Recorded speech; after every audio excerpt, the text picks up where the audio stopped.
उन्हां दा एक पावरफुल कबीला है यिदिनजी नेशन जिहड़ा 1770 तो भी पहलां दा एग्जिस्ट करदा है और उन्हां दी नॉर्थ ईस्ट आस्ट्रेलिया दे विच ने। उन्हां दी कैपिटल सिटी गिनी आई है जिहड़ी सिटी 8 कैंटन्स दे विच डिवाइडेड है और उन्हां दे कोल अपनी अथॉरिटी है। अथॉरिटी लैंड टैन्योर है और डिसीजन मेकिंग है।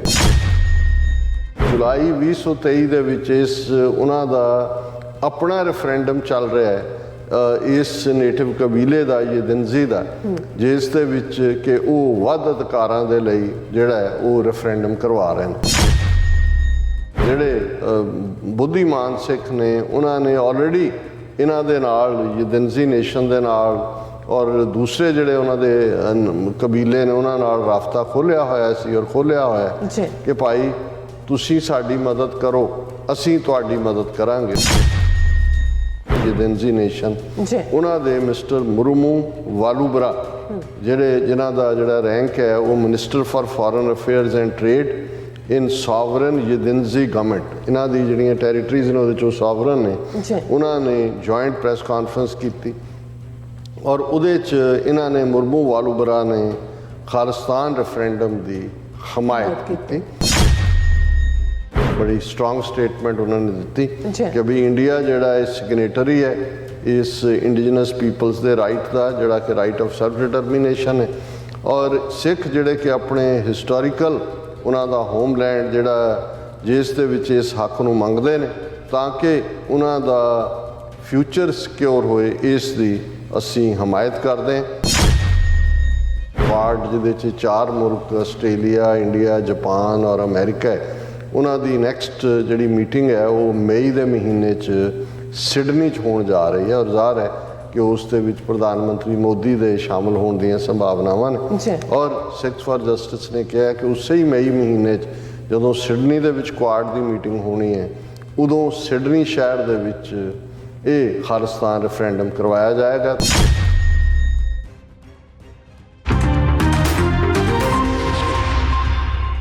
वाहिगुरू जी का खालसा वाहिगुरू जी की फतेह। अस्सलाम वालेकुम दावर्स महा तुहाडी होस्ट नीलम कौर ते मैं टीवी 84 ਦੇ ਸਾਰੇ ਦਰਸ਼ਕਾਂ ਤੇ ਸਰੋਤਿਆਂ ਨੂੰ ਜੀ ਆਇਆਂ ਕਹਿੰਦੀ ਹਾਂ ਪ੍ਰੋਗਰਾਮ ਸੱਚੋ ਸੱਚ ਵਿੱਚ ਜਿਹੜੇ ਇਸ ਪ੍ਰੋਗਰਾਮ ਨਾਲ ਦੇਸ਼ਾਂ ਵਿਦੇਸ਼ਾਂ ਤੋਂ ਜੁੜ ਚੁੱਕੇ ਨੇ।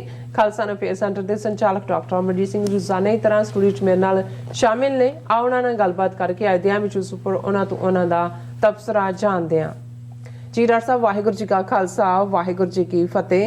हाँ जी नीलम कौर जी ਤੁਹਾਨੂੰ भी तो दुनिया भर च बैठे साढ़े बहुत ही प्यारे सोहने सियाने टीवी 84 ਦੇ व्यूअर्स ਨੂੰ भी वाहिगुरू जी का खालसा वाहिगुरू जी की फतेह ਤੇ ਸਾਡੇ ਬਹੁਤ ਹੀ ਪਿਆਰੇ ਮੁਸਲਮਾਨ ਭੈਣਾਂ ਭਰਾਵਾਂ ਨੂੰ अस्सलाम वालेकुम। जी डॉक्टर साहब जी आनू प्रोग्राम सच्चो सच विच बहुत शुक्रिया जी। डॉक्टर साहब आज 18 जनवरी 2023 6 माघ नानकशाही संमत 554 ਦਾ ਦਿਨ ਹੈ ਤੇ ਡਾਕਟਰ ਸਾਹਿਬ ਪ੍ਰੋਗਰਾਮ ਸ਼ੁਰੂ ਕਰਨ ਤੋਂ ਪਹਿਲਾਂ ਅਸੀਂ ਆਪਣੇ ਦਰਸ਼ਕਾਂ ਤੇ ਸਰੋਤਿਆਂ ਨੂੰ ਹਮੇਸ਼ਾ ਤਰ੍ਹਾਂ ਦੱਸੀ ਵਿਊਅਰਸ ਜੇ ਤੁਸੀਂ ਹੱਕ ਸੱਚ ਇਨਸਾਫ ਤੇ ਪੈਰਾ ਦਿੰਦਾ ਇੱਕੋ ਇੱਕ ਚੈਨਲ TV 84 ਨੂੰ ਦੇਖਣਾ ਚਾਹੁੰਦੇ ਹੋ ਤਾਂ ਤੁਸੀਂ ਦੇਖ ਸਕਦੇ Spectrum cable RCN cable Bell Fibe cable Canada roku Jadoo box ਸ਼ਾਵਾ Facebook TV 84 ਦੀ ਐਪ ਰਾਹੀਂ online streaming and IP box ਤੇ ਤੁਸੀਂ TV 84 ਨੂੰ ਦੇਖ ਸਕਦੇ ਹੋ।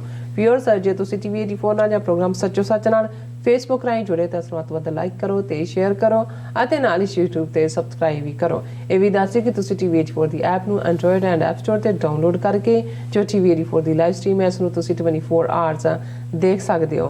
सो व्यूअर्स प्रोग्राम की शुरुआत करांगे हमेशा तरह अज की स्पॉन्सरशिप के हवाले नाल कि अज के प्रोग्राम सच्चो सच नूं स्पॉन्सर किया गया है वर्जीनिया तो सरदार शरणदीप सिंह सरकारी अजय ਵੱਲੋਂ। सो इन्हों ने यह बेनती की है कि असी आपसी विरोध ਅਤੇ एक दूजे ਦੀਆਂ ਲੱਤਾਂ ਖਿੱਚਣੀਆਂ ਬੰਦ ਕਰੀਏ ਅਤੇ ਕੌਮੀ ਘਾਟ ਦੀ ਪ੍ਰਾਪਤੀ ਲਈ ਸੰਘਰਸ਼ ਕਰ ਰਹੀਆਂ ਜਥੇਬੰਦੀਆਂ ਅਤੇ ਅਦਾਰਿਆਂ ਦੀ ਵੱਧ ਤੋਂ ਵੱਧ ਸਹਾਇਤਾ ਕਰੀਏ। ਸੋ ਗੁਰੂ ਸਾਹਿਬ ਆਪ ਸਹਾਈ ਹੋਣਗੇ ਔਰ ਅਸੀਂ ਇਹਨਾਂ ਔਖੇ ਹਾਲਾਤਾਂ ਵਿੱਚ ਬਾਹਰ ਨਿਕਲੀਏ ਅਤੇ ਆਪਸੀ ਪ੍ਰੇਮ ਸਹਿਚਾਰ ਨਾਲ ਕੌਮੀ ਘਾਟ ਦੀ ਪ੍ਰਾਪਤੀ ਲਈ ਸੰਘਰਸ਼ ਵਿੱਚ ਯੋਗਦਾਨ ਪਾਈਏ। ਸੋ ਅੱਜ ਦੀ ਸਪਾਂਸਰਸ਼ਿਪ ਲਈ ਅਸੀਂ ਸਰਦਾਰ ਸ਼ਰਨਦੀਪ ਸਿੰਘ ਜੀ ਹੋਰਾਂ ਦਾ ਤਹਿ ਦਿਲ ਤੋਂ ਧੰਨਵਾਦ ਕਰਦੇ ਹਾਂ ਔਰ ਤੁਹਾਨੂੰ ਵੀ ਅਪੀਲ ਤੇ ਬੇਨਤੀ ਕਰਦੇ ਹਾਂ ਕਿ ਤੁਸੀਂ ਪ੍ਰੋਗਰਾਮ ਸੱਚੋ ਸੱਚ ਨੂੰ ਵੱਧ ਤੋਂ ਵੱਧ ਸਪਾਂਸਰ ਕਰੋ।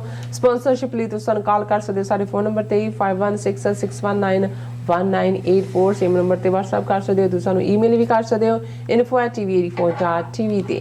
ਸੋ ਵੀਅਰਸ, ਪਹਿਲੇ ਸੈਗਮੈਂਟ ਦੇ ਵਿੱਚ ਆਪਾਂ ਗੱਲਬਾਤ ਕਰਨ ਜਾ ਰਹੇ ਹਾਂ ਕਿ ਆਸਟ੍ਰੇਲੀਆ ਦੇ ਮੈਲਬਰਨ ਸ਼ਹਿਰ ਵਿੱਚ 29 ਜਨਵਰੀ ਨੂੰ ਖਾਲਿਸਤਾਨ ਰੈਫਰੈਂਡਮ ਦੀਆਂ ਵੋਟਾਂ ਪੈਣ ਜਾ ਰਹੀਆਂ ਨੇ ਔਰ ਇਸ ਰੈਫਰੈਂਡਮ ਨੂੰ ਉਦੋਂ ਇੱਕ ਵੱਡੀ ਚੜ੍ਹਤ ਮਿਲੀ ਜਦੋਂ ਕਿ ਆਸਟ੍ਰੇਲੀਆ ਦੇ ਮੂਲ ਨਿਵਾਸੀਆਂ ਦੇ ਇੱਕ ਵੱਡੇ ਕਬੀਲੇ ਦੇ ਮੁਖੀ ਨੇ ਖਾਲਿਸਤਾਨ ਰੈਫਰੈਂਡਮ ਦੀ ਹਮਾਇਤ ਦਾ ਐਲਾਨ ਕੀਤਾ। ਸੋ ਜੀ ਨੇਸ਼ਨ ਦੇ ਫੋਰਨ ਅਫੇਅਰਸ ਮਿਨਿਸਟਰ ਵੱਲੋਂ 6 ਫॉर ਜਸਟਿਸ ਨਾਲ ਕੀਤੀ ਸਾਂਝੀ ਇੱਕ ਕਾਨਫਰੰਸ ਜਿਹੜੀ ਪ੍ਰੈਸ ਕਾਨਫਰੰਸ ਦੌਰਾਨ ਇਸ ਹਮਾਇਤ ਦਾ ਐਲਾਨ ਕੀਤਾ ਗਿਆ। ਸੋ ਇਸ ਬਾਰੇ ਆਪਾਂ ਗੱਲਬਾਤ ਕਰਨ ਜਾ ਰਹੇ ਹਾਂ। ਸੋ ਅਸੀਂ ਚਾਹਾਂਗੇ ਕਿ ਤੁਸੀਂ ਇਸੇ ਤਰ੍ਹਾਂ ਬਣੇ ਰਹਿਣਾ। ਦੇਖਣ ਸੁਣ ਲਈ ਤੁਹਾਡਾ ਸਭ ਦਾ ਬਹੁਤ ਬਹੁਤ ਧੰਨਵਾਦ ਜੀ। ਡਾਕਟਰ ਸਾਹਿਬ, ਕੀ ਕਹਿਣਾ ਚਾਹੋਗੇ?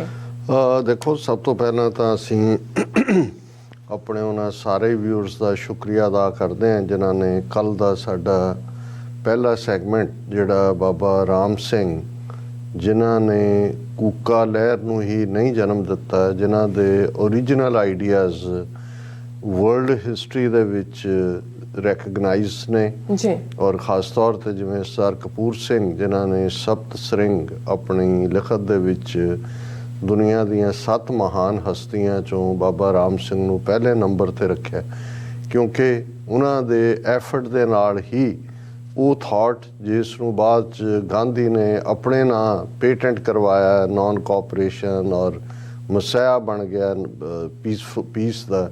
ਲੇਕਿਨ ਇਹ ਮੁਕੰਮਲ ਨਾਨ ਕੋਆਪਰੇਸ਼ਨ ਅੰਗਰੇਜ਼ਾਂ ਦੇ ਪੋਸਟ ਆਫਿਸਿਸ ਦਾ ਬਾਈਕਾਟ, ਉਹਨਾਂ ਦੇ ਪਹਿਰਾਵਿਆਂ ਦਾ ਬਾਈਕਾਟ, ਉਹਨਾਂ ਦੀ ਟ੍ਰੇਨਸ ਦਾ ਬਾਈਕਾਟ, ਉਹਨਾਂ ਦਾ ਹਰ ਸਿਸਟਮ ਜਿਹੜਾ ਉਸ ਨੂੰ ਨਕਾਰਨਾ ਤਾਂ ਕਿ ਜਿਹੜਾ ਸਵਰਾਜ ਹੈ ਜਾਂ ਸੈਲਫ ਰੂਲ ਹੈ ਉਹਨੂੰ ਹਾਸਲ ਕੀਤਾ ਜਾ ਸਕੇ। ਸੋ ਇਹ ਕਿਉਂਕਿ ਮੈਨੂੰ ਹਮੇਸ਼ਾ ਇਹ ਲੱਗਦਾ ਰਿਹਾ ਕਿ ਜਿਨ੍ਹਾਂ ਸ਼ਖਸੀਅਤਾਂ ਨਾਲ ਅਸੀਂ ਬੇਇਨਸਾਫੀ ਕੀਤੀ ਹੈ ਇਤਿਹਾਸ, ਬੇਸ਼ੱਕ ਕੂਕਿਆਂ ਦਾ ਵਰਤਾਰਾ ਬਾਬਾ ਰਾਮ ਸਿੰਘ ਨੂੰ ਜਲਾਵਤਨੀ ਦੇਣ ਤੋਂ ਬਾਅਦ ਕੀ ਹੋਇਆ ਜਾਂ ਅੱਜ ਉਹ ਕੀ ਕਰਦੇ ਨੇ ਇਹ ਇੱਕ ਵੱਖਰਾ ਵਿਸ਼ਾ ਹੈ। ਲੇਕਿਨ ਜਿਵੇਂ ਇਕੱਲਾ ਬਾਬਾ ਰਾਮ ਸਿੰਘ ਨੇ ਨਹੀਂ, ਉਹਨਾਂ ਦੀ ਕਮਾਂਡ ਥੱਲੇ ਜਿਵੇਂ ਪਿਛਲਾ ਕੱਲ੍ਹ ਵੀ ਔਰ ਅੱਜ ਵੀ ਇਹ ਦੋਵੇਂ ਦਿਨ ਹੀ ਨੇ ਜਦੋਂ ਕਿ ਲਗਭਗ 66 ਦੇ ਕਰੀਬ ਕੂਕੇ ਜਿਨ੍ਹਾਂ ਨੂੰ ਤੋਪਾਂ ਸਾਹਮਣੇ ਬੰਨ੍ਹਿਆ ਗਿਆ ਔਰ ਉਹ ਸ਼ਬਦ ਪੜ੍ਹਦੇ ਆ, ਜੈਕਾਰੇ ਗਜਾਉਂਦੇ ਆ, ਉਹਨਾਂ ਨੇ ਸ਼ਹੀਦੀ ਪਾਈ। ਔਰ ਇਹ ਵੀ ਦਿਲਚਸਪੀ ਦਾ ਵਾਇਸ ਹੈ ਕਿ ਜਿਨ੍ਹਾਂ ਨੇ ਬਹਾਦਰ ਸ਼ਾਹ ਜ਼ਫਰ ਦੇ ਉੱਤੇ ਬਹੁਤ ਕੁਝ ਲਿਖਿਆ ਹੈ, ਰੰਗੂਨ ਜਾ ਕੇ ਰਿਸਰਚਿਸ ਨੇ। ਇਹ ਵੀ ਹਕੀਕਤ ਹੈ ਕਿ ਜਿੱਥੇ ਬਹਾਦਰ ਸ਼ਾਹ ਜ਼ਫਰ ਨੂੰ ਜਿਸ ਘਰ ਦੇ ਵਿੱਚ ਜਲਾਵਤਨੀ ਦੌਰਾਨ ਰੱਖਿਆ ਗਿਆ ਸੀ ਉਸ ਦੀ ਤਾਂ ਮੌਤ ਹੋ ਗਈ ਸੀ 1857 ਤੋਂ ਕੁਝ ਸਾਲ ਬਾਅਦ, ਔਰ ਉੱਥੇ ਹੀ ਜਦੋਂ ਬਾਬਾ ਰਾਮ ਸਿੰਘ ਨਾਮਧਾਰੀ ਜਿਹੜੇ ਨੇ ਉਹ ਜਲਾਵਤਨ ਕਰਕੇ ਭੇਜੇ ਗਏ ਤਾਂ ਉਸੇ ਘਰ ਦੇ ਵਿੱਚ ਹੀ ਉਹਨਾਂ ਨੂੰ ਰੱਖਿਆ ਗਿਆ ਸੀ।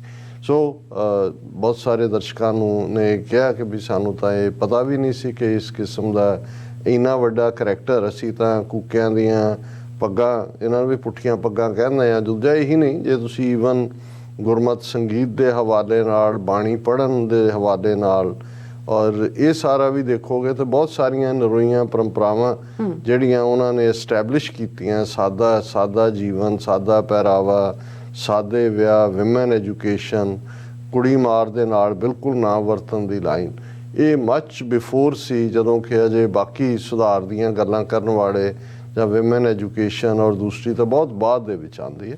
ਸੋ ਅਸੀਂ ਸਾਰੇ ਵਿਊਅਰਸ ਦਾ ਸ਼ੁਕਰੀਆ ਅਦਾ ਕਰਦੇ ਹਾਂ। ਵੀਰ ਸਰਨਦੀਪ ਸਿੰਘ ਅੱਜ ਦੇ ਪ੍ਰੋਗਰਾਮ ਨੂੰ ਸਪਾਂਸਰ ਕਰ ਰਹੇ ਨੇ ਜੀ। ਇਹ ਸਰਕਾਰੀਆ ਫੈਮਿਲੀ, ਜਦੋਂ ਅਸੀਂ ਸਰਕਾਰ ਕਹਿੰਦੇ ਹਾਂ ਤੇ ਜ਼ਾਹਰ ਹੈ ਕਿ ਸਿੱਖ ਰਾਜ ਸਰਕਾਰੇ ਖਾਲਸਾ ਜੀਓ ਸੀ, ਔਰ ਜਿਹੜੇ ਉਹਨਾਂ ਦੇ ਕੋਰਟ ਦੇ ਵਿੱਚ ਜਾਂ ਸਰਕਾਰੀ ਦਰਬਾਰੇ ਸਿੱਖ ਰਾਜ ਵੇਲੇ ਉੱਚੇ ਅਹੁਦਿਆਂ ਤੇ ਜਾਂ ਫੌਜ ਜਾਂ ਦੂਜੇ 'ਚ ਸੀ, ਉਹਨਾਂ ਨੇ ਆਪਣੇ ਨਾਂ ਦੇ ਨਾਲ ਲਕਬ ਸਰਕਾਰੀਆ ਲਾਇਆ। ਸੋ ਇਹ ਕੋਈ ਜ਼ਾਤ ਨਹੀਂ ਹੈ ਜਾਂ ਨਾ ਹੀ ਕੋਈ ਹੋਰ ਪਛਾਣ ਹੈ, ਕਿਉਂਕਿ ਇਹਨਾਂ ਦਾ ਸੰਬੰਧ ਕੋਟ ਖਾਲਸਾ ਪਿੰਡ ਦੇ ਨਾਲ ਹੈ ਜਿੱਥੇ ਜਿਨ੍ਹਾਂ ਦੀ ਜ਼ਮੀਨ 'ਚ ਖਾਲਸਾ ਕਾਲਜ ਬਣਿਆ, ਔਰ ਕੋਟ ਖਾਲਸਾ ਸਿੱਖ ਰਾਜ ਦੇ ਵੇਲੇ ਸਿੱਖ ਸਰਦਾਰਾਂ ਦਾ ਵੱਡਾ ਇੱਕ ਜਿਹੜਾ ਹੈ ਉਹ ਪਿੰਡ ਰਿਹਾ ਔਰ ਉਹਨਾਂ ਦਾ ਇੱਕ ਆਪਣਾ ਇਤਿਹਾਸ ਹੈ। ਸੋ ਅਸੀਂ ਇਹਨਾਂ ਦੇ ਬਜ਼ੁਰਗ ਵੀ ਸਾਡੇ ਨਾਲ ਬਹੁਤ ਸਨੇਹ ਕਰਦੇ ਸੀ, ਹੁਣ ਉਹ ਚੜ੍ਹਾਈ ਕਰ ਗਏ ਨੇ। ਔਰ ਇਹ ਦੋਵੇਂ ਭਰਾ ਸਰਨਦੀਪ ਸਿੰਘ ਔਰ ਗਨੀਮਤ ਸਿੰਘ ਪੰਥ ਪ੍ਰਸਤ ਨੇ ਆਪਣੇ ਸਟੂਡੈਂਟ ਡੇਜ਼ ਤੋਂ ਵੀ, ਔਰ ਹੁਣ ਵੀ ਜਿੱਥੇ ਉਹ ਸਫਲ ਕਾਰੋਬਾਰੀ ਨੇ, ਰੀਅਲ estate ਦਾ ਵੀ ਉਹਨਾਂ ਦਾ ਕੰਮ ਹੈ ਔਰ ਦੂਸਰਾ ਵੀ, ਉੱਥੇ ਆਵਾਜ਼ ਮਾਰਿਆ ਜਿਨ੍ਹਾਂ ਤੋਂ ਤੁਸੀਂ ਕੋਈ ਵੀ ਜਿਨ੍ਹਾਂ ਨੂੰ ਸੇਵਾ ਦੇ ਸਕਦੇ ਹੋ, ਕਹਿ ਸਕਦੇ ਹੋ, ਔਰ ਹਾਜ਼ਰ ਹੋਣ ਵਾਲਿਆਂ 'ਚੋਂ ਨੇ। ਔਰ ਉਹਨਾਂ ਨੇ ਬਿਲਕੁਲ ਠੀਕ ਕੌਮੀ ਪਿਆਰ ਦਾ, ਕੌਮੀ ਏਕਤਾ ਦਾ ਸੁਨੇਹਾ ਦਿੱਤਾ ਹੈ। ਔਰ ਇਹ ਹਰ ਗੱਲ ਜਿਹੜਾ ਵੀ ਪੰਥ ਪ੍ਰਸਤ ਸਿੱਖ ਕਹੇਗਾ ਉਹ ਇਹੀ ਕਹੇਗਾ ਕਿ ਭਾਈ ਆਪਸੀ ਇਕੱਠ ਤੋਂ ਬਿਨਾਂ, ਸਾਂਝ ਤੋਂ ਬਿਨਾਂ ਕੁਛ ਨਹੀਂ ਬਣਨਾ ਹੈ। ਤੇ ਜੇ ਅਸੀਂ ਆਪਣੇ ਦਿਲਾਂ ਦੇ ਉੱਤੇ ਗੰਢ ਦਿੱਤੀ ਹੋਈ ਹੈ ਨਫ਼ਰਤ ਦੀ ਇੱਕ ਦੂਸਰੇ ਪ੍ਰਤੀ, ਨਾ ਪੱਖੀ, ਬਾਹਰੋਂ ਅਸੀਂ ਭਾਵੇਂ ਜੱਫੀਆਂ ਵੀ ਪਾਉਂਦੇ ਰਹੀਏ ਪਰ ਵਿੱਚੋਂ ਅਸੀਂ ਜਿਹੜਾ ਹੈ ਉਹ ਕੋਈ ਨਾ ਕੋਈ ਮੁਖਾਲਫਤ ਦਾ ਰਾਹ ਲੱਭ ਲੈਣਾ, ਫਿਰ ਉਹਦੇ ਚੋਂ ਹਾਸਲ ਕੁਛ ਨਹੀਂ ਹੁੰਦਾ। ਸੋ ਵੀਰ ਸਰਨਦੀਪ ਸਿੰਘ ਹੋਰਾਂ ਦਾ ਬਹੁਤ ਬਹੁਤ ਸ਼ੁਕਰੀਆ ਜੀ। ਬਹੁਤ ਵਾਰ ਜਦੋਂ ਤੁਸੀਂ ਸੰਘਰਸ਼ ਦੇ ਰਾਹ 'ਤੇ ਤੁਰਦੇ ਹੋ, ਤੁਹਾਨੂੰ ਲੱਗ ਰਿਹਾ ਹੁੰਦਾ ਕਿ ਵੀ ਤੁਸੀਂ ਪਹਾੜ ਦੇ ਨਾਲ ਮੱਥਾ ਲਾ ਰਹੇ ਹੋ। ਜਿਉਂ-ਜਿਉਂ ਸੰਘਰਸ਼ ਲੰਬਾ ਹੁੰਦਾ ਹੈ ਤੁਹਾਨੂੰ ਇਹ ਵੀ ਲੱਗਦਾ ਹੈ ਕਿ ਭਾਈ ਬਹੁਤ ਸਾਰੇ ਸਾਥੀ ਵੀ ਸਾਥ ਛੱਡਦੇ ਜਾਂਦੇ ਨੇ ਜਾਂ ਸਾਥ ਛੱਡ ਗਏ, ਔਰ ਤਾਕਤਵਰ ਦੇ ਨਾਲ ਮੱਥਾ ਲਾਇਆ ਕਿੱਥੇ ਕੁ ਅਸੀਂ ਜਾਵਾਂਗੇ, ਕਿੱਥੇ ਕੁ ਪਹੁੰਚਾਂਗੇ। ਪਰ ਜਦੋਂ ਅਸੀਂ ਇਹ ਵੀ ਹਕੀਕਤ ਦੇਖਦੇ ਹਾਂ ਕਿ ਪਹਿਲਾਂ ਤਾਂ ਇਹੀ ਮੰਨ ਕੇ ਤੁਰਦੇ ਹਾਂ ਕਿ ਭਾਈ ਸੱਚ, ਹੱਕ, ਇਨਸਾਫ ਦਾ ਰਸਤਾ ਜਿਹੜਾ ਇਹ ਸੌਖਾ ਨਹੀਂ ਹੈ, ਔਖਾ ਹੋਏਗਾ, ਫਿਰ ਅਸੀਂ ਖਾਲਸੇ ਦੀ ਆਪਣੀ ਹਿਸਟਰੀ ਵੱਲ ਤਵੱਜੋ ਦਿੰਦੇ ਕਿ ਜਦੋਂ ਗੁਰੂ ਕਲਗੀਧਰ ਪਾਤਸ਼ਾਹ ਨੇ ਵੰਗਾਰਿਆ ਸੀ ਵੇੜੇ ਦੇ ਉਸ ਤਾਕਤਵਰ ਰਜੀਮ ਨੂੰ, ਔਰੰਗਜ਼ੇਬ ਦੇ ਰਜੀਮ ਨੂੰ, ਕਿੰਨਾ ਵੱਡਾ ਉਹ ਰਜੀਮ ਜਿਸ ਦਾ ਇੰਨਾ ਪ੍ਰਭਾਵ ਸੀ ਕਿ ਦੁਨੀਆ ਦੀ ਉਸ ਵੇਲੇ ਦੀ ਇਕੋਨਮੀ ਦਾ ਲਗਭਗ 22% ਮੁਗਲਿਆ ਭਾਰਤ ਦੇ ਕੋਲ ਉਹ ਟ੍ਰੇਡ ਸੀ। ਔਰ ਛੋਟੇ ਜਿਹੇ ਉਸ ਅਨੰਦਪੁਰ ਸਾਹਿਬ ਤੋਂ ਕੁਛ ਹਜ਼ਾਰ ਸਿੱਖਾਂ ਦੇ ਨਾਲ ਉਹ ਚੈਲੰਜ ਅਲਟੀਮੇਟਲੀ ਕਿੰਨਾ ਕਾਰਗਰ ਹੁੰਦਾ ਅਸੀਂ ਦੇਖਦੇ ਹਾਂ ਕਿ ਵੀ ਅੱਜ ਵੀ ਜਦੋਂ ਅਸੀਂ ਖਾਲਸੇ ਦੀ, ਬੇਸ਼ੱਕ ਇੱਕ ਪਾਸੇ 18ਵੀਂ ਸਦੀ ਦਾ ਇੱਕ ਪੂਰਾ ਉਹ ਪਰਸੀਕਿਊਸ਼ਨਸ ਦਾ ਦੌਰ, ਘੱਲੂਘਾਰਿਆਂ ਦਾ ਦੌਰ ਸੀ, ਪਰ ਧਰਤੀ ਦੀ ਉਸ ਖਮੀਰ ਨੂੰ ਬਦਲਣ ਦੀ ਗੱਲ ਜੇ ਕਹੀਏ ਤਾਂ ਇਹ ਖਾਲਸੇ ਦੇ ਹਿੱਸੇ ਆਈ, ਭਾਵੇਂ ਬਾਅਦ ਦੇ ਵਿੱਚ ਮਰਾਠੇ, ਰੋਹਿਲੇ ਜਾਂ ਭਰਤਪੁਰ ਦੇ ਜਾਟ, ਦੂਸਰੀਆਂ ਤਾਕਤਾਂ ਵੀ ਜਿਹੜੀਆਂ ਉੱਠੀਆਂ ਕਿ ਭੂਰਿਆਂ ਵਾਲੇ ਰਾਜੇ ਕੀਤੇ, ਮੁਗਲਾਂ ਜ਼ਹਿਰ ਪਿਆਲੇ ਪੀਤੇ। ਮੈਂ ਵਾਰ-ਵਾਰ ਆਪਣੀ ਬੀਤੇ ਦੀ ਗੱਲ ਨੂੰ ਇਸ ਲਈ ਵੀ ਦੁਹਰਾਉਂਦਾ ਹੁੰਦਾ ਕਿ ਵੀ ਅਸੀਂ ਪਹਿਲਾਂ ਵੀ ਇਹ ਕੀਤਾ ਹੋਇਆ, ਹੁਣ ਵੀ ਅਸੀਂ ਇਹ ਕਰਨ ਜਾ ਰਹੇ ਹਾਂ, ਕਿਉਂਕਿ ਜਿਨ੍ਹਾਂ ਦਾ ਮਾਜ਼ੀ ਜਾਂ ਜਿਨ੍ਹਾਂ ਦਾ ਭੂਤਕਾਲ ਜਾਂ ਜਿਨ੍ਹਾਂ ਦਾ ਪਾਸਟ ਗਲੋਰੀਅਸ ਨਹੀਂ ਹੁੰਦਾ, ਉਹ ਪ੍ਰੈਜ਼ੈਂਟ ਦੇ ਵਿੱਚ ਕਿਤਿਓਂ ਵੀ ਮੋਟੀਵੇਸ਼ਨ, ਪ੍ਰੇਰਨਾ ਨਹੀਂ ਲੈ ਸਕਦੇ। ਔਰ ਜਿਹੜੇ ਪ੍ਰੈਜ਼ੈਂਟ ਦੇ ਵਿੱਚ ਕੁਝ ਨਹੀਂ ਕਰਦੇ, ਫਿਰ ਉਹਨਾਂ ਦਾ ਮਾਜ਼ੀ ਰਹਿ ਜਾਂਦਾ ਹੈ। ਤੇ ਉਹ ਜਿਵੇਂ ਫਾਰਸੀ ਦਾ ਇੱਕ ਉਹ ਅਖਾਣ ਕਿਹਾ ਜਾਂਦਾ ਹੈ ਕਿ ਵੀ ਫਿਰ ਉਹ ਇਹੀ ਮਾਣ ਲੈਂਦੇ ਨੇ ਕਿ ਜੀ ਮੇਰਾ ਪਿਓ ਬਾਦਸ਼ਾਹ ਸੀ, ਕਿ ਵੀ ਮੇਰਾ ਪਿਓ ਬਾਦਸ਼ਾਹ ਸੀ। ਦਾ ਮਤਲਬ ਇਹ ਹੈ ਵੀ ਤੂੰ ਜੇ ਕੁਝ ਵੀ ਨਹੀਂ ਹੈ, ਇਹਦਾ ਮਤਲਬ ਹੈ ਵੀ ਤੂੰ ਪਿਓ ਦੇ ਰਸਤੇ ਨੂੰ ਚੁਣਿਆ ਹੀ ਨਹੀਂ ਹੈ। 47 ਦੇ ਵਿੱਚ ਸਾਡੀ ਲੀਡਰਸ਼ਿਪ ਨੇ ਸਾਨੂੰ ਇੱਕ ਗੁਲਾਮੀ ਚੋਂ ਦੂਸਰੀ ਦੇ ਥੱਲੇ ਲਿਆ ਸੁੱਟਿਆ। ਕੌਮ ਅੱਡ-ਅੱਡ ਤਰੀਕਿਆਂ ਦੇ ਨਾਲ ਸੰਘਰਸ਼ ਦੇ ਰਸਤੇ ਤੇ ਰਹੀ, ਔਰ ਲਗਭਗ 38-39 ਸਾਲ ਪਹਿਲਾਂ ਜੂਨ 84 ਦੇ ਪਹਿਲੇ ਹਫ਼ਤੇ ਟੋਟਲ ਵਾਰ ਸਿੱਖਾਂ ਦੇ ਉੱਤੇ ਭਰਪਾ ਕੀਤੀ ਗਈ। ਇਹਨਾਂ 4 ਦਹਾਕਿਆਂ ਦਾ ਸਫ਼ਰ ਅਸੀਂ ਬਿਆਨਦੇ, ਪਰ ਅੱਜ ਜਦੋਂ ਅਸੀਂ ਗਰਾਊਂਡ ਦੇ ਉੱਤੇ ਦੇਖਦੇ ਹਾਂ ਤੇ ਫਿਰ ਇੱਕ ਪਾਸੇ ਜਿੱਥੇ ਪੰਜਾਬ ਦੇ ਵਿੱਚ 13 ਮਹੀਨੇ ਦੀ ਕਿਸਾਨ ਮੂਵਮੈਂਟ ਤੋਂ ਬਾਅਦ ਇੱਕ ਅਵੇਕਨਿੰਗ ਜ਼ਰੂਰ ਹੈ, ਕੌਨਫੀਡੈਂਸ ਵੀ ਹੈ, ਔਰ ਉਸ ਚੋਂ ਹੀ ਅਸੀਂ ਕੌਮੀ ਇਨਸਾਫ ਮੋਰਚਾ ਜਿਹੜਾ ਕਿ ਬੰਦੀ ਸਿੰਘਾਂ ਦੀ ਰਿਹਾਈ, ਬਹਿਬਲ ਕਲਾਂ ਔਰ ਬਰਗਾੜੀ ਦਾ ਇਨਸਾਫ ਲੈਣ ਦੇ ਲਈ ਜਿਸ ਦੀ ਸ਼ੁਰੂਆਤ 7 ਜਨਵਰੀ ਨੂੰ ਹੋਈ ਹੈ। ਇਸ ਤੋਂ ਬਿਨਾਂ ਅਸੀਂ ਲੋਕਲ ਜ਼ੀਰਾ ਫੈਕਟਰੀ ਦਾ ਬੰਦ ਹੋਣਾ, ਇਸ ਨੂੰ ਵੀ ਵੱਡੀ ਪ੍ਰਾਪਤੀ ਦੇ ਤੌਰ ਤੇ ਜਿਹੜਾ ਹੈ ਉਹ ਸਾਡਾ ਇੱਕ ਤਬਕਾ ਦੇਖਦਾ ਹੈ। ਪਰ ਮੈਂ ਇਹ ਸਮਝਦਾ ਵੀ ਜੂਨ 84 ਤੋਂ ਬਾਅਦ ਜੇ ਅਸੀਂ ਆਪਣੇ ਸਾਰੇ ਰੋਗਾਂ ਦਾ, ਕਸ਼ਟਾਂ ਦਾ ਨਿਵਾਰਨ ਕਰਨ ਦਾ ਕੋਈ ਹੱਲ ਜਾਣਦੇ ਤੇ ਉਹ ਖਾਲਿਸਤਾਨ ਦੀ ਪ੍ਰਾਪਤੀ ਨਾਲ ਹੀ ਜੁੜਿਆ ਹੋਇਆ। ਔਰ ਜਦੋਂ ਤੱਕ ਸਿੱਧੇ ਤੌਰ ਦੇ ਉੱਤੇ ਇਸ ਨਿਸ਼ਾਨੇ ਤੇ ਫੋਕਸ ਰੱਖ ਕੇ ਪੰਜਾਬ ਦੇ ਵਿੱਚ ਕੋਈ ਮੂਵਮੈਂਟ ਖੜੀ ਨਹੀਂ ਕੀਤੀ ਜਾਂਦੀ, ਬਾਕੀ ਜਿਹੜੀ ਹੈ ਉਹ ਬਿਮਾਰੀ ਦੇ ਸਿੰਪਟਮਸ ਨਾਲ ਡੀਲ ਕਰਨ ਦੀ ਗੱਲ ਹੀ ਹੋਏਗੀ। ਸਿੱਖਸ ਫਾਰ ਜਸਟਿਸ ਨੇ ਖਾਲਿਸਤਾਨ ਰੈਫਰੈਂਡਮ 2020 ਜਿਸ ਦਾ ਦੀ ਡੇਟ ਸੀ, ਕੋਵਿਡ ਨੇ ਉਸ ਨੂੰ ਡਿਲੇ ਕੀਤਾ, ਪਰ ਲੰਡਨ, ਵਿਆਨਾ, ਇਟਲੀ, ਰੋਮ, ਫਰਾਂਸ, ਕੈਨੇਡਾ ਤੋਂ ਬਾਅਦ ਅਸੀਂ 29 ਜਨਵਰੀ ਨੂੰ ਮੈਲਬਰਨ ਆਸਟ੍ਰੇਲੀਆ ਦੀ ਕੈਪੀਟਲ, ਆਸਟ੍ਰੇਲੀਆ ਦੇ ਇੱਕ ਵੱਡੇ ਸ਼ਹਿਰ ਦੇ ਵਿੱਚ ਉਸ ਦਾ ਆਗਾਜ਼ ਦੇਖ ਰਹੇ। ਅੱਛਾ। ਹੁਣ ਮੈਂ ਇਹ ਇਸ ਲਈ ਕਿਹਾ ਕਿ ਵੀ ਜਦੋਂ ਤੁਸੀਂ ਵੱਡੇ ਪਹਾੜ ਨਾਲ ਮੱਥਾ ਲਾਉਂਦੇ ਹੋ ਤੇ ਛੋਟੀ ਜਿਹੀ ਕੋਈ ਪ੍ਰਾਪਤੀ ਵੀ ਜਾਂ ਕਿਸੇ ਦੀ ਹਮਾਇਤ ਵੀ ਤੁਹਾਡੇ ਲਈ ਹੌਸਲਾ ਵਧਾਉਣ ਵਾਲੀ ਹੁੰਦੀ ਹੈ। ਬਿਲਕੁਲ। ਹੁਣ ਜੇ ਅਸੀਂ ਅਮਰੀਕਾ ਹੋਏ, ਕੈਨੇਡਾ ਹੋਏ ਜਾਂ ਆਸਟ੍ਰੇਲੀਆ ਹੋਏ, ਨਿਊਜ਼ੀਲੈਂਡ ਹੋਏ, ਉਹਨਾਂ ਦੀ ਆਪਣੀ ਜਿਹੜੇ ਉਹਨਾਂ ਦੇ ਮੂਲ ਨਿਵਾਸੀ ਨੇ, ਨੇਟਿਵਸ ਨੇ, ਉਹਨਾਂ ਦੀ ਕਹਾਣੀ ਨੂੰ ਬਿਆਨੀਏ ਤਾਂ ਫਿਰ ਅਸੀਂ ਦੇਖਦੇ ਹਾਂ ਕਿ ਕਿਵੇਂ ਇਹਨਾਂ ਆਜ਼ਾਦ ਫਿਜ਼ਾਵਾਂ ਵਿੱਚ ਰਹਿਣ ਵਾਲੇ ਇਹ ਬੜੇ ਸੈਲਫ ਰਿਸਪੈਕਟ ਵਾਲੇ ਕਬੀਲੇ ਕਿਵੇਂ ਖੁਦ ਗੁਲਾਮੀ ਦਾ ਸ਼ਿਕਾਰ ਹੋਏ। ਜੀ। ਉਹਨਾਂ ਦੇ ਨਾਂ ਬਦਲਦੇ ਰਹੇ। ਜੇ ਕੋਲੰਬਸ ਨੇ ਆ ਕੇ ਅਮਰੀਕਾ ਨੂੰ ਹਿੱਟ ਕੀਤਾ 1492 ਤੇ ਉਸ ਨੇ ਦੇਖਿਆ ਮੂਲ ਨਿਵਾਸੀਆਂ ਨੂੰ ਰੈੱਡ ਇੰਡੀਅਨ ਕਿਹਾ, ਜਿਨ੍ਹਾਂ ਨੂੰ ਅੱਜ ਬੇਸ਼ੱਕ ਨੇਟਿਵ ਅਮਰੀਕਨਸ ਤੋਂ ਨਿਕਲ ਕੇ ਹੁਣ ਫਸਟ ਨੇਸ਼ਨ ਕਹਿਣ ਦਾ ਰਿਵਾਜ ਹੈ, ਇੱਥੇ ਵੀ ਫਸਟ ਨੇਸ਼ਨ ਕਿਹਾ ਜਾਂਦਾ ਹੈ। ਇਹੀ ਕਹਾਣੀ ਕੈਨੇਡਾ ਦੇ ਹਵਾਲੇ ਨਾਲ ਹੈ, ਜਿੱਥੇ ਕਿਵੇਂ ਉਹਨਾਂ ਦੀ ਸਿਵਲਾਈਜੇਸ਼ਨ ਨੂੰ ਡਿਸਟਰੋਏ ਕੀਤਾ ਗਿਆ ਔਰ ਕਿਵੇਂ ਚਰਚ ਨੇ ਆਪਣਾ ਕੀ ਰੋਲ ਅਦਾ ਕੀਤਾ ਔਰ ਕਿਵੇਂ ਮਾਸ ਗ੍ਰੇਵਸ ਔਰ ਉਹਨਾਂ ਦੇ ਉੱਤੇ ਜ਼ੁਲਮ, ਉਹ ਕਹਾਣੀ ਦੇ ਉੱਤੇ ਕਿੰਗ ਚਾਰਲਸ ਔਰ ਪੋਪ ਮਾਫੀ ਮੰਗ ਚੁੱਕੇ ਨੇ। ਹੁਣ ਜਿਸ ਖਿੱਤੇ ਦੀ ਅਸੀਂ ਗੱਲ ਕਰ ਰਹੇ ਹਾਂ, ਆਸਟ੍ਰੇਲੀਆ ਔਰ ਨਿਊਜ਼ੀਲੈਂਡ, ਆਸਟ੍ਰੇਲੀਆ ਦੇ ਵਿੱਚ ਵੀ ਉਹੀ ਨੇਟਿਵ ਜਿਨ੍ਹਾਂ ਨੂੰ ਪਹਿਲਾਂ ਬ੍ਰਿਟਿਸ਼ਰਸ ਨੇ ਐਬੋਰੀਜਨਲਸ ਦਾ ਨਾਂ ਦਿੱਤਾ ਸੀ ਔਰ ਨਿਊਜ਼ੀਲੈਂਡ ਦੇ ਵਿੱਚ ਉਹਨਾਂ ਨੂੰ ਮੌਰੀਜ਼ ਕਰਕੇ ਜਾਣਿਆ ਜਾਂਦਾ ਹੈ।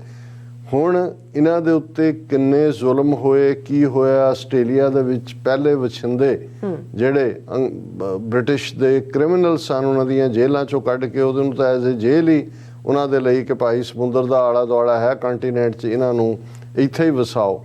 ਔਰ ਉਹਨਾਂ ਦੇ ਨਾਲ ਕੀ ਕੀਤਾ ਗਿਆ ਇਹ ਸਾਰੇ ਪੀਰੀਅਡ 'ਚ, ਔਰ ਇਹ ਜੇ ਅਸੀਂ ਇਹ ਸਾਰੀ ਹਿਸਟਰੀ ਵੱਲ ਜਾਵਾਂਗੇ ਤਾਂ ਫਿਰ ਇਸ ਨੂੰ ਲੰਬਾ ਵਕਤ ਲੱਗੇਗਾ। ਪਰ ਮੈਂ ਇਹੀ ਕਹਿਣਾ ਚਾਹੁੰਦਾ ਹੈ ਕਿ ਇਹ ਲੋਕ ਜਿਨ੍ਹਾਂ ਨੂੰ ਅੱਜ ਆਸਟ੍ਰੇਲੀਆ ਦੇ ਵਿੱਚ ਫਸਟ ਨੇਸ਼ਨ ਕਰਕੇ ਕਿਹਾ ਜਾਂਦਾ ਹੈ ਔਰ ਨੇਟਿਵ ਆਸਟ੍ਰੇਲੀਅਨਸ ਨੇ ਜ਼ਾਹਰ ਹੈ, ਔਰ ਉਹਨਾਂ ਨੇ ਖੁਦ ਕਿਸ ਕਿਸਮ ਦੇ ਜ਼ੁਲਮ ਸਹਿ ਨੇ, ਸਹਾਰੇ ਨੇ, ਅੱਜ ਵੀ ਸਹਿ ਰਹੇ ਨੇ।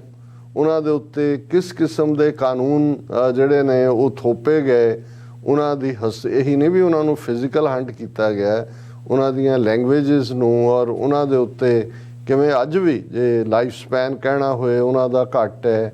ਕੁਝ ਬਿਮਾਰੀਆਂ ਜਿਹੜੀਆਂ ਸਭ ਤੋਂ ਜ਼ਿਆਦਾ ਉਹਨਾਂ ਨੂੰ ਹੀ ਨੇ। ਔਰ ਜਿਵੇਂ ਮੈਂ ਤਾਂ ਅਮਰੀਕਾ ਦੇ ਹਵਾਲੇ ਨਾਲ ਦੇਖਦਾ ਕਿ ਵੀ ਜਿੱਥੇ ਅੱਜ ਉਹਨਾਂ ਦੀਆਂ ਤੁਸੀਂ ਰਿਜ਼ਰਵੇਸ਼ਨਸ ਦੇ ਵਿੱਚ ਜਾਓ ਤੇ ਸ਼ਰਾਬ ਪੀ ਕੇ ਲਿਟੇ ਹੋਏ ਨੇ ਜਾਂ ਉਹਨਾਂ ਦੇ ਜੂਏ ਖਾਨੇ ਨੇ ਤੇ ਆਬਾਦੀ ਉਹਨਾਂ ਦੀ 7-8 ਲੱਖ ਦੇ ਕਰੀਬ ਰਹਿ ਗਈ। ਔਰ ਕਿਵੇਂ ਅਮਰੀਕਾ 'ਚ ਜਿਹੜਾ ਹੈ ਉਹ ਜਿੱਥੇ ਜਿੱਥੇ ਉਹਨਾਂ ਦੇ ਨਾਲ ਇਹ ਡੀਲ ਕਰਕੇ ਉਹਨਾਂ ਨੂੰ ਥਾਂ ਦਿੰਦੇ ਸੀ, ਉੱਥੋਂ ਕੁਛ ਨਾ ਕੁਛ ਨਿਕਲ ਆਉਂਦਾ ਸੀ। ਕੋਈ ਗੋਲਡ ਨਿਕਲ ਆਇਆ, ਕੋਈ ਹੋਰ ਨਿਕਲ ਆਇਆ, ਉਹਨਾਂ ਨਾਲ ਉਹ ਸਮਝੌਤਾ ਤੋੜ ਦਿੰਦਾ ਸੀ, ਉਹਨਾਂ ਨੂੰ ਅੱਗੇ ਤੋੜ ਦਿੰਦੇ ਸੀ। ਇਹੀ ਕਹਾਣੀ ਕੈਨੇਡਾ ਦੇ ਵਿੱਚ ਹੈ। ਲੇਕਿਨ ਇਹਨਾਂ ਦੀ ਅਗਲੀ ਜਨਰੇਸ਼ਨ ਜਿਹੜੀ ਕੋਈ ਥੋੜ੍ਹੀ ਬਹੁਤ ਸਰਵਾਈਵਰ ਹੈ ਜਾਂ ਜਿਹੜਾ ਕੋਈ ਇਹਨਾਂ 'ਚੋਂ ਅੱਗੇ ਨਿਕਲ ਕੇ ਕੋਈ ਗੱਲ ਕਰਦਾ ਹੈ, ਹਾਲਾਂ ਜਦੋਂ ਥੋੜ੍ਹੀ ਬਹੁਤ ਅਵੇਅਰਨੈਸ ਇਹਨਾਂ 'ਚ ਆਈ ਜਾਂ ਇਹਨਾਂ ਨੂੰ ਵੀ ਜਿਹੜੀ ਗੋਰਿਆਂ ਦੀ ਨਸਲਾਂ ਸੀ ਇਹਨਾਂ ਨੂੰ ਗਿਲਟ ਦਿੱਤਾ ਗਿਆ ਇਹਨਾਂ ਦੀਆਂ ਹੀ ਅੱਗੋਂ ਜਨਰੇਸ਼ਨਾਂ ਵੱਲੋਂ, ਤਾਂ ਫਿਰ ਕੁਛ ਨਾ ਕੁਛ ਸੁਧਾਰ ਕੀਤੇ ਗਏ, ਕੁਛ ਉਹਨਾਂ ਨੂੰ ਰਾਈਟਸ ਦਿੱਤੇ ਗਏ। ਜਿਵੇਂ ਅਮਰੀਕਾ 'ਚ ਰਿਜ਼ਰਵੇਸ਼ਨਸ ਦਿੱਤੀਆਂ ਗਈਆਂ, ਕੈਨੇਡਾ 'ਚ ਉਹਨਾਂ ਦੀ ਆਪਣੀ ਟੈਰੀਟਰੀ ਹੈ, ਆਸਟ੍ਰੇਲੀਆ 'ਚ ਹੈ, ਨਿਊਜ਼ੀਲੈਂਡ ਦੇ ਨੈਸ਼ਨਲ ਐਂਥਮ 'ਚ ਵੀ ਉਹਨਾਂ ਦਾ ਨਾਲ ਆ ਗਿਆ। ਪਰ ਕੁੱਲ ਮਿਲਾ ਕੇ ਤੁਸੀਂ ਦੇਖੋਗੇ ਕਿ ਉਹਨਾਂ ਦੀ ਪ੍ਰੈਜੈਂਟੇਸ਼ਨ ਜਿਹੜੇ ਲੋਕ ਕਦੇ ਜਿਹੜੇ ਮੁਲਕਾਂ ਦੇ ਵਿੱਚ ਵਸਦੇ ਸੋਵਰਨ ਲੋਕ ਸੀ, ਉਹ ਐਂਟਰਟੇਨਮੈਂਟ ਦਾ ਸਾਧਨ ਰਹਿ ਗਏ ਕਿ ਭਾਈ ਇੱਥੇ ਵੀ ਉਹ ਮੋਰ ਖੰਭ ਲਾ ਕੇ, ਔਰ ਕਿਉਂਕਿ ਉਹ ਆਜ਼ਾਦ ਕਿਸਮ ਦੇ ਲੋਕ ਜਿਨ੍ਹਾਂ ਦੇ ਖੰਭ ਵੀ ਬਾਜ਼ਾਂ ਦੇ ਜਿਹੜੇ ਨੇ ਫੈਦਰਸ ਦੇ ਹੁੰਦੇ ਸੀ, ਇਹ ਦੱਸਣ ਲਈ ਕਿ ਅਸੀਂ ਇਸ ਧਰਤੀ ਦੇ ਉੱਤੇ ਆਜ਼ਾਦ ਹੈ, ਜਿਵੇਂ ਬਾਜ਼ ਜਿਹੜਾ ਹੈ ਅਸਮਾਨਾਂ ਦੇ ਵਿੱਚ ਆਜ਼ਾਦ ਹੈ। ਸੋ ਇੱਥੇ ਉਹ ਉਹਨਾਂ ਦੇ ਤੁਸੀਂ ਡਾਂਸ ਹੀ ਦੇਖਦੇ ਹੋ ਵੱਡੇ ਵੱਡੇ ਸਮਾਗਮਾਂ ਦੇ ਮੌਕੇ, ਜਾਂ ਇਹੀ ਕਹਾਣੀ ਮੌਰੀ ਜਾਂ ਐਬੋਰੀਜਨਲ ਫਸਟ ਨੇਸ਼ਨ ਜਾਂ ਕੈਨੇਡਾ ਵਾਲਿਆਂ ਦੀ ਹੈ। ਔਰ ਜੇ ਅੱਜ ਅਸੀਂ ਆਪਣੀ ਧਰਤੀ ਵੱਲ ਦੇਖੀਏ ਪੰਜਾਬ 'ਚ ਵੀ, ਜਿੱਥੇ ਕਿ ਕਿਵੇਂ ਸਾਨੂੰ ਦੁਬੈਲ ਬਣਾ ਦਿੱਤਾ ਗਿਆ, ਸਾਡੀ ਜ਼ਮੀਨ ਜਿਸ ਦਾ ਵਾਟਰ ਵੀ ਪੋਲਿਊਟਡ, ਜ਼ਮੀਨ ਦੇ ਅੰਦਰ ਵੀ ਕਿਸ ਲੈਵਲ ਦਾ ਪੋਇਜ਼ਨ ਟੌਕਸਿਨਸ, ਔਰ ਉਹਨਾਂ ਨੂੰ ਵੀ ਖੋਣ ਦਾ ਯਤਨ, ਅਨਇੰਪਲੋਇਮੈਂਟ, ਮਾਸ ਮਾਈਗ੍ਰੇਸ਼ਨ। ਲੇਕਿਨ ਇਹਦੇ ਬਾਵਜੂਦ ਤੁਸੀਂ ਦੇਖੋਗੇ ਕਿ ਸਿੱਖਾਂ ਦਾ ਇਮੇਜ ਉਹ ਜਿਵੇਂ ਇੱਥੇ ਮੋਰ ਦੇ ਖੰਭ ਲਾ ਕੇ ਜਾਂ ਬਾਜ਼ਾਂ ਦੇ ਔਰ ਦੂਜੇ ਲਾ ਕੇ ਨੱਚਣ ਕੁੱਦਣ ਵਾਲਾ ਹੀ ਉਹਨਾਂ ਦਾ ਰੋਲ ਹੈ ਐਬੋਰੀਜਨਲਸ ਦਾ ਜਾਂ ਨੇਟਿਵਸ ਦਾ। ਇਹੀ ਹਾਲ ਸਾਡਾ, ਅਸੀਂ ਉਹ ਭੰਗੜੇ ਗਿੱਧੇ ਦੇ ਨਾਂ ਥੱਲੇ ਹੀ ਇਵੇਂ ਹੈ ਕਿ ਜਿਵੇਂ ਸਾਰਾ ਪੰਜਾਬ ਨੱਚ ਰਿਹਾ ਹੁੰਦਾ। ਹਾਲਾਂ ਹਰ ਇੱਕ ਨੂੰ ਹਕੀਕਤ ਦਾ ਪਤਾ ਹੈ ਕਿ ਸਾਡਾ ਇਮੇਜ ਕਿਸ ਲੈਵਲ ਤੇ ਲਿਆ ਕੇ ਖੜਾ ਕਰ ਦਿੱਤਾ ਗਿਆ। ਇਹ ਇੱਕ ਵੱਖਰੀ ਕਹਾਣੀ ਹੈ ਕਿ ਕਿਵੇਂ ਤਾਕਤਵਰ ਕਬੀਲੇ ਔਰ ਜਿਹੜੇ ਡੋਮੀਨੈਂਟ ਕਬੀਲੇ ਨੇ, ਕੌਮਾਂ ਨੇ, ਜਦੋਂ ਉਹ ਸਿਵਲਾਈਜੇਸ਼ਨਸ ਓਰੀਜਨਲ ਡਿਸਟਰੋਏ ਕਰਦੀਆਂ ਨੇ, ਫਿਰ ਕਿਵੇਂ ਇੱਕ ਆਪਣਾ ਕਲਚਰ ਘੜਦੀਆਂ ਔਰ ਉਹਨੂੰ ਹੀ ਸਿਵਲਾਈਜੇਸ਼ਨ ਕਹਿੰਦੀਆਂ ਨੇ। ਜੋ ਐਗਜ਼ਿਸਟ ਕਰ ਰਿਹਾ ਹੁੰਦਾ ਉਹਨਾਂ ਨੂੰ ਤੁਸੀਂ ਪੱਥਰ ਪੂਜ ਕਹੋ, ਉਹਨਾਂ ਨੂੰ ਤੁਸੀਂ ਜਿਹੜਾ ਹੈ ਉਹ ਪੇਗਨ ਕਹੋ, ਔਰ ਉਹਨਾਂ ਨੂੰ ਤੁਸੀਂ ਅਨਸਿਵਲਾਈਜ਼ਡ ਕਹੋ, ਜੰਗਲੀ ਕਹੋ।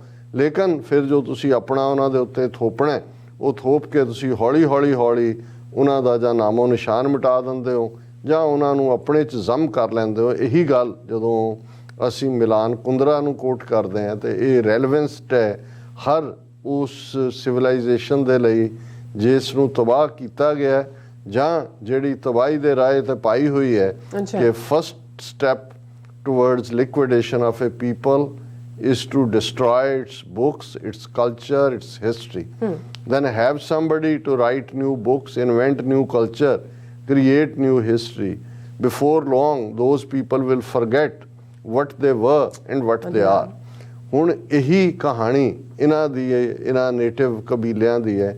ਪਰ ਜਿਹੜੀ ਗੱਲ ਅਸੀਂ ਇੱਕ ਹਮਾਇਤ ਦੇ ਤੌਰ ਤੇ ਦੇਖਦੇ ਹਾਂ ਜਾਂ ਅਸੀਂ ਸਮਝਦੇ ਹਾਂ ਵੀ ਖਾਲਿਸਤਾਨ ਰੈਫਰੈਂਡਮ ਨੂੰ ਆਸਟ੍ਰੇਲੀਆ ਦੇ ਵਿੱਚ ਬੂਸਟ ਮਿਲਿਆ। ਬੇਸ਼ੱਕ ਪੋਲੀਟੀਕਲੀ ਕੋਈ ਅਮਰੀਕਾ ਦੀ ਡੈਸਟੀਨੀ ਇਹ ਉਹਨਾਂ ਦਾ ਫਸਟ ਨੇਸ਼ਨ ਨਹੀਂ ਲਿਖਦਾ, ਉਹਨਾਂ ਦਾ ਇੱਕ ਪਾਵਰਫੁਲ ਕਬੀਲਾ ਹੈ ਯਿਦਿੰਜ਼ੀ ਨੇਸ਼ਨ, ਜਿਹੜਾ 1770 ਤੋਂ ਵੀ ਪਹਿਲਾਂ ਦਾ ਐਗਜ਼ਿਸਟ ਕਰਦਾ ਔਰ ਉਹਨਾਂ ਦੀ ਉਹ ਨਾਰਥ ਈਸਟ ਆਸਟ੍ਰੇਲੀਆ ਦੇ ਵਿੱਚ ਨੇ। ਉਹਨਾਂ ਦੀ ਕੈਪੀਟਲ ਸਿਟੀ ਗਿਨੀ ਆਈ ਹੈ, ਜਿਹੜੀ ਸਿਟੀ 8 ਕੈਂਟਨਸ ਦੇ ਵਿੱਚ ਡਿਵਾਈਡਡ ਹੈ ਔਰ ਉਹਨਾਂ ਦੇ ਕੋਲ ਆਪਣੀ ਅਥਾਰਟੀ ਲੈਂਡ ਟੈਨਿਓਰ ਹੈ ਔਰ ਡਿਸੀਜਨ ਮੇਕਿੰਗ ਹੈ।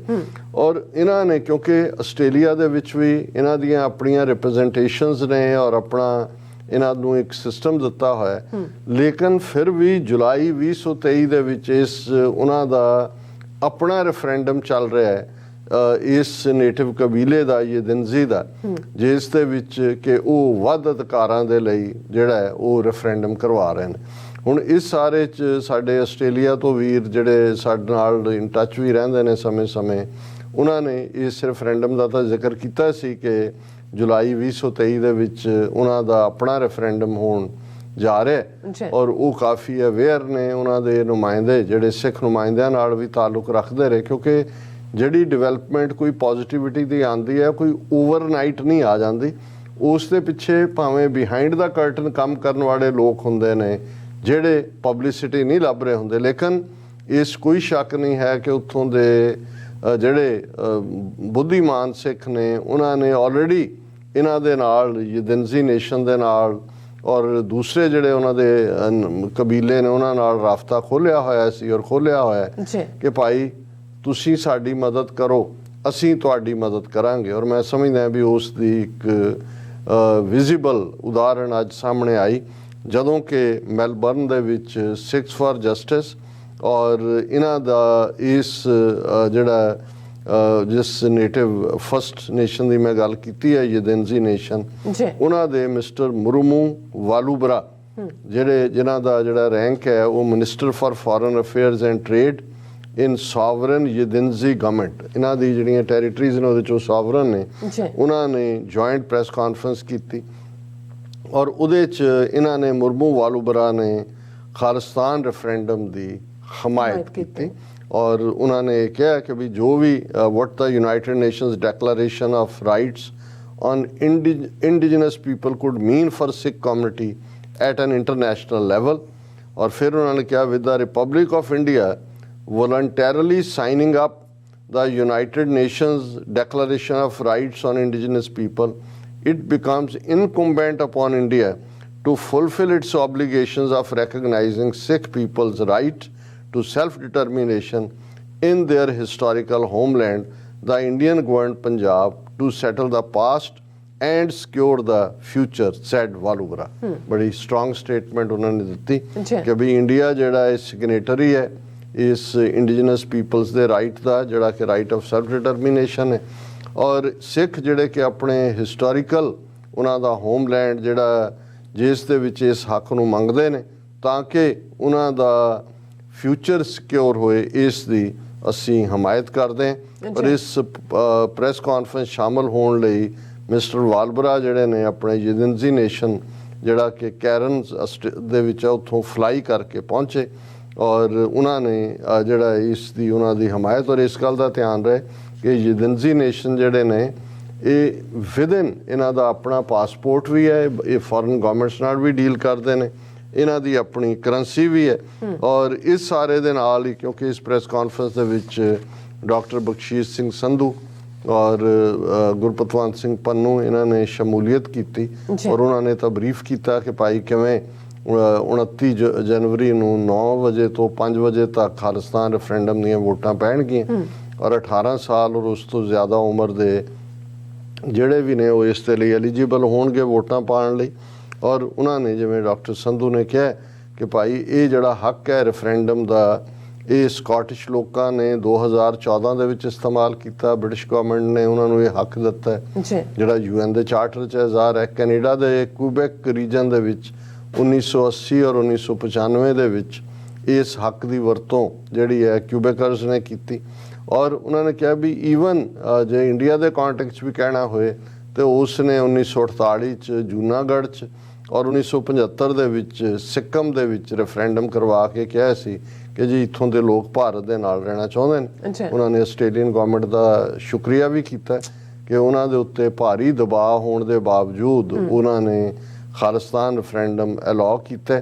ਔਰ ਇਹ ਇੱਕ ਹੋਰ ਐਲਾਨ ਵੀ ਇਸ ਪ੍ਰੈਸ ਕਾਨਫਰੰਸ ਕੀਤਾ ਗਿਆ ਕਿਉਂਕਿ ਕੁਆਡ ਦੀ ਨੈਕਸਟ ਮੀਟਿੰਗ, ਕੁਆਡ ਜਿਹਦੇ 'ਚ 4 ਮੁਲਕ ਆਸਟ੍ਰੇਲੀਆ, ਇੰਡੀਆ, ਜਾਪਾਨ ਔਰ ਅਮਰੀਕਾ ਹੈ, ਉਹਨਾਂ ਦੀ ਨੈਕਸਟ ਜਿਹੜੀ ਮੀਟਿੰਗ ਹੈ ਉਹ ਮਈ ਦੇ ਮਹੀਨੇ 'ਚ ਸਿਡਨੀ 'ਚ ਹੋਣ ਜਾ ਰਹੀ ਹੈ। ਔਰ ਜ਼ਾਹਰ ਹੈ ਕਿ ਉਸ ਦੇ ਵਿੱਚ ਪ੍ਰਧਾਨ ਮੰਤਰੀ ਮੋਦੀ ਦੇ ਸ਼ਾਮਲ ਹੋਣ ਦੀਆਂ ਸੰਭਾਵਨਾਵਾਂ ਨੇ। ਔਰ ਸਿੱਖਸ ਫਾਰ ਜਸਟਿਸ ਨੇ ਕਿਹਾ ਕਿ ਉਸੇ ਹੀ ਮਈ ਮਹੀਨੇ 'ਚ ਜਦੋਂ ਸਿਡਨੀ ਦੇ ਵਿੱਚ ਕੁਆਡ ਦੀ ਮੀਟਿੰਗ ਹੋਣੀ ਹੈ ਉਦੋਂ ਸਿਡਨੀ ਸ਼ਹਿਰ ਦੇ ਵਿੱਚ ਇਹ ਖਾਲਿਸਤਾਨ ਰੈਫਰੈਂਡਮ ਕਰਵਾਇਆ ਜਾਏਗਾ ਤਾਂ ਕਿ ਦੁਨੀਆ ਨੂੰ ਦੱਸਿਆ ਜਾ ਸਕੇ ਕਿ ਭਾਈ ਇਹ ਜਮਹੂਰੀਅਤ ਦੇ ਨਾਂ ਥੱਲੇ ਜਿਹੜਾ ਮੁਲਕ ਹੈ ਇਹ ਕਿਵੇਂ ਇੱਕ ਫਾਸ਼ਿਸਟ ਕੰਟਰੀ ਹੈ, ਨਾਜ਼ੀ ਤਰਜ਼ ਦੀ ਹਕੂਮਤ ਹੈ ਔਰ ਕਿਵੇਂ ਸਿੱਖਾਂ ਦੇ ਮੁੱਢਲੇ ਹੱਕਾਂ ਨੂੰ ਇਹ ਕੁਚਲਿਆ ਜਾ ਰਿਹਾ। ਔਰ ਇਸ ਸਾਰੇ ਦੇ ਵਿੱਚ ਈਵਨ ਜਿਹੜੇ ਸਪੀਕਰ ਨੇ ਹਾਊਸ ਆਫ ਰਿਪਰੈਜ਼ੈਂਟੇਟਿਵਸ ਦੇ ਬੋਗਨ ਵਿਲੇ ਸਿਮਨ ਪੈਟਨ ਨੂੰ, ਇਹ ਵੀ ਇਸ ਟ੍ਰਾਈਬ ਨਾਲ ਹੀ ਉਹਨਾਂ ਦਾ ਸੰਬੰਧ ਹੈ। ਉਹਨਾਂ ਨੇ ਇਹ ਕਿਹਾ he emphasizes the importance of referendum as a tool to achieve the right to self-determination and reassured the Sikh people that the path of referendum may be long, but it is the only peaceful and sure way to sovereignty and independence which ensures the safety of the indigenous people from the hands of brutal forces that occupy their homeland. ਕਿਉਂਕਿ ਉਹ natives ਖੁਦ Spain ਚੋਂ ਗੁਜ਼ਰੇ ਹੋਏ ਨੇ, ਉਹ ਦੇਖ ਸਕਦੇ ਨੇ ਕਿ ਵੀ ਜਿਹੜੇ ਮੂਲ ਵਛਿੰਦੇ ਹੁੰਦੇ ਨੇ ਉਹਨਾਂ ਦੇ ਹੱਕਾਂ ਤੇ ਜਦੋਂ ਆ ਕੇ ਤਾਕਤਵਰ ਕਬੀਲੇ, ਕੌਮਾਂ ਜਿਹੜਾ ਹੈ ਉਹ ਭਾਰੂ ਹੁੰਦੀਆਂ ਨੇ, ਉਹਨਾਂ ਤੇ ਛਾਪਾ ਮਾਰਦੀਆਂ ਨੇ ਹੱਕਾਂ ਤੇ, ਤਾਂ ਉਹਨਾਂ ਦੇ ਨਾਲ ਕੀ ਵਾਪਰਦਾ। ਔਰ ਉਹ ਸਮਝਦੇ ਨੇ ਕਿ ਭਾਈ ਇਸ ਵੇਲੇ ਇੰਡੀਅਨ ਸਟੇਟ ਆਪਣੀ ਮੈਜੋਰੀਟੇਰੀਅਨਿਜ਼ਮ ਦੇ ਨਾਂ ਦੇ ਉੱਤੇ ਮੈਜੋਰਿਟੀ ਹਿੰਦੂ ਕਮਿਊਨਿਟੀ ਦਾ ਇਸਤੇਮਾਲ ਕਰਕੇ ਸਿੱਖ ਜਿਹੜੇ ਮੂਲ ਪੰਜਾਬ ਦੇ ਵਾਸੀ ਨੇ ਉਸ ਧਰਤੀ ਤੇ, ਜੇ ਇੰਡਸ ਵੈਲੀ ਸਿਵਲਾਈਜੇਸ਼ਨ ਤੋਂ ਕਹਿਣਾ ਹੋਏ ਤੇ ਜਿਹੜੇ ਧਰਤੀ ਦੇ ਵਸਦੇ ਨੇ ਔਰ ਇਹ ਗੰਗਾ ਜਮਨੀ ਤਹਿਜ਼ੀਬ ਵਾਲੇ ਆ ਕੇ ਜਿਹੜਾ ਪੰਜਾਬ 1849 ਤੱਕ ਇੱਕ ਇੰਡੀਪੈਂਡੈਂਟ ਜੰਗ ਹਿੰਦ ਪੰਜਾਬ ਦਾ ਹੋਣ ਲੱਗਾ, ਇੱਕ ਆਪਣਾ ਮੁਲਕ ਦੇ ਮਾਲਕ ਸੀ, ਉਹਨਾਂ ਦੇ ਮੁਲਕ ਦੇ ਵਿੱਚ ਆ ਕੇ ਉਹਨਾਂ ਨੂੰ ਬੇਦਖਲ ਕਰ ਰਹੇ ਨੇ, ਉਹਨਾਂ ਦੀਆਂ ਜ਼ਮੀਨਾਂ ਤਬਾਹ ਕਰ ਰਹੇ ਨੇ, ਉਹਨਾਂ ਦੀਆਂ ਨਸਲਾਂ ਖਤਮ ਕਰ ਰਹੇ ਨੇ ਔਰ ਉਹਨਾਂ ਦੇ ਉੱਤੇ ਜਿਹੜਾ ਆਕੂਪਾਈ ਕਰਕੇ ਬੈਠੇ ਨੇ। ਸੋ ਅਸੀਂ ਸਮਝਦੇ ਹਾਂ ਵੀ ਕਈ ਵਾਰ ਬੇਸ਼ੱਕ ਇਸ ਨੂੰ ਇੱਕ ਸਿੰਬੋਲਿਕ ਸਪੋਰਟ ਵਜੋਂ ਹੀ ਦੇਖਿਆ ਜਾਏਗਾ ਕਿਉਂਕਿ ਉਹ ਆਪ ਵੀ ਸਟਰਗਲਿੰਗ ਨੇ ਕੋਈ ਦੇ ਚੋਂ, ਲੇਕਿਨ ਮੈਂ ਇਹ ਸਮਝਦਾ ਵੀ ਜਦੋਂ ਕੋਈ ਮੁਸੀਬਤ ਦੇ ਵਿੱਚ ਹੁੰਦਾ ਸਾਨੂੰ ਕਿਉਂ ਕਦੇ ਨਵਾਬ ਮਲੇਰਕੋਟਲਾ ਨਹੀਂ ਭੁੱਲਿਆ ਕਿ ਭਾਈ ਜਦੋਂ ਸਰਹੰਦ ਦੀ ਉਸ ਕਚਹਿਰੀ ਦੇ ਵਿੱਚ ਫਤਵਾ ਦਿੱਤਾ ਜਾ ਰਿਹਾ ਸੀ ਸਾਹਿਬਜ਼ਾਦਿਆਂ ਦੇ ਖਿਲਾਫ ਤੇ ਨਵਾਬ ਮਲੇਰਕੋਟਲੇ ਨੇ ਹਾ ਦਾ ਨਾਰਾ ਮਾਰਿਆ ਸੀ। ਜੀ ਇਹ ਕੌਮਾਂ ਦੀ ਜ਼ਿੰਦਗੀ 'ਚ ਇਹ ਬੜੇ ਇੰਪੋਰਟੈਂਟ ਪਲ ਹੁੰਦੇ ਨੇ ਕਿ ਜਦੋਂ ਕੋਈ ਤੁਹਾਡੇ ਨਾਲ ਖਲੋਂਦਾ ਹੈ ਜਾਂ ਘੱਟੋ ਘੱਟ ਇਹ ਕਹਿੰਦਾ ਕਿ ਭਾਈ ਨਹੀਂ ਤੁਸੀਂ ਠੀਕ ਹੋ, ਤੁਹਾਡੇ ਤੇ ਜ਼ੁਲਮ ਕਰਨ ਵਾਲਿਆਂ ਨੂੰ ਅਸੀਂ ਵੀ ਵੰਗਾਰਦੇ ਤੇ ਉਦੋਂ ਹੌਸਲਾ ਹੁੰਦਾ। ਸੋ ਮੈਂ ਇਸ ਨੂੰ ਇੱਕ ਪੋਜ਼ਿਟਿਵ ਡਿਵੈਲਪਮੈਂਟ ਦੇ ਤੌਰ ਤੇ ਵੀ ਦੇਖਦਾ ਔਰ ਯਦਿੰਜ਼ੀ ਨੇਸ਼ਨ ਦਾ ਇਹ ਸਿੱਖਾਂ ਦੇ ਲਈ ਜੈਸਚਰ ਸਿੱਖ ਕੌਮ ਕਦੇ ਵੀ ਨਹੀਂ ਭੁੱਲੇਗੀ ਔਰ ਖਾਲਿਸਤਾਨ ਦੀ ਕਾਇਮੀ ਤੋਂ ਬਾਅਦ ਅਸੀਂ ਇਹਨਾਂ ਦੇ ਨਾਲ ਇਹ ਕਿਉਂਕਿ ਆਲਰੇਡੀ ਇਹਨਾਂ ਦੀ ਆਪਣੇ ਪਾਸਪੋਰਟ ਕਰੰਸੀ ਵੀ ਹੈ, ਅਸੀਂ ਇਹਨਾਂ ਦੇ ਨਾਲ ਜਿਹੜੇ ਨੇ ਉਹ ਆਪਣੇ ਡਿਪਲੋਮੈਟਿਕ ਰਿਸ਼ਤੇ ਵੀ ਕਾਇਮ ਕਰਾਂਗੇ। ਅਸੀਂ ਵੈਸੇ ਆਸ ਕਰਦੇ ਹਾਂ ਕਿ over in the coming time Australian government, British government ਸਮੇਤ UN ਦੇ ਵਿੱਚ ਸਾਡਾ ਇੱਕ ਆਜ਼ਾਦਾਨਾ ਰੈਕਗਨਾਈਜ਼ਡ ਮੁਲਕ ਹੋਏਗਾ। ਪਰ ਜਦੋਂ ਇਹ ਵੱਡੀਆਂ ਤਾਕਤਾਂ ਨਾਲ ਵੀ ਆ ਜਾਂਦੀਆਂ ਨੇ ਉਦੋਂ ਵੀ ਸਾਨੂੰ ਇਸ ਯਦਿੰਜ਼ੀ ਨੇਸ਼ਨ ਦਾ ਇਹ ਜੈਸਚਰ ਹਮੇਸ਼ਾ ਯਾਦ ਰਹੇਗਾ। ਜੀ ਡਾਕਟਰ ਸਾਹਿਬ ਤੁਹਾਡਾ ਬਹੁਤ ਬਹੁਤ ਸ਼ੁਕਰੀਆ। ਸੋ ਅਖਨੇ ਨੇ ਬ੍ਰੇਕ ਤੇ ਜਾਣ ਤੋਂ ਪਹਿਲਾਂ ਅਸੀਂ ਆਪਣੇ ਦਰਸ਼ਕਾਂ ਤੇ ਸਰੋਤਿਆਂ ਨੂੰ ਅਪੀਲ ਤੇ ਬੇਨਤੀ ਕਰ ਦਈਏ ਵਿਊਅਰਸ, ਜਿਸ ਤਰ੍ਹਾਂ ਕਿ ਤੁਸੀਂ ਜਾਣਦੇ ਹੋ ਕਿ TV 84 ਇੱਕ ਪੰਥਕ ਚੈਨਲ ਹੈ। TV 84 ਦੀ ਚੜ੍ਹਦੀ ਕਲਾ ਲਈ ਵੱਧ ਤੋਂ ਵੱਧ ਡੋਨੇਟ ਕਰੋ। ਡੋਨੇਟ ਕਰਨ ਲਈ ਸਾਡੀ ਵੈਬਸਾਈਟ tv84.tv ਤੇ ਜਾ ਕੇ ਪੇਪਲ ਦੀ ਵਰਤੋਂ ਕਰਕੇ ਵਨ ਟਾਈਮ ਡੋਨੇਟ ਕਰ ਸਕਦੇ ਹੋ, ਮੰਥਲੀ ਡੋਨੇਟ ਵੀ ਕਰ ਸਕਦੇ ਹੋ। ਤੁਸੀਂ TV 84 ਦੇ ਨਾਮ ਤੇ ਚੈੱਕ ਬਣਾ ਕੇ ਸਾਨੂੰ ਮੇਲ ਵੀ ਕਰ ਸਕਦੇ ਹੋ ਸਾਡੇ ਪਤੇ ਤੇ 36-01 37th Avenue, Long Island City, New York 11101 USA, ਜਾਂ ਫਿਰ ਤੁਸੀਂ ਸਾਨੂੰ ਫੋਨ ਰਾਹੀਂ ਵੀ ਸੰਪਰਕ ਕਰ ਸਕਦੇ ਹੋ ਸਾਡੇ ਫੋਨ ਨੰਬਰ ਤੇ 5166191984। ਤੁਸੀਂ ਸਾਨੂੰ ਈਮੇਲ ਵੀ ਕਰ ਸਕਦੇ ਹੋ info@tv84.tv ਤੇ। ਅਸੀਂ ਤੁਹਾਡੇ ਤਹਿ ਦਿਲ ਤੋਂ ਸ਼ੁਕਰਗੁਜ਼ਾਰ ਹੋਵਾਂਗੇ। ਸੋ ਇੱਥੇ ਲੈਂਦੇ ਹਾਂ ਬ੍ਰੇਕ। ਵਿਊਅਰਸ ਤੁਸੀਂ ਸਾਨੂੰ ਇਸੇ ਤਰ੍ਹਾਂ ਬਣੇ ਰਹਿਣਾ। ਮਿਲਦੇ ਹਾਂ ਛੋਟੇ ਜਿਹੇ ਵਕਫੇ ਤੋਂ ਬਾਅਦ।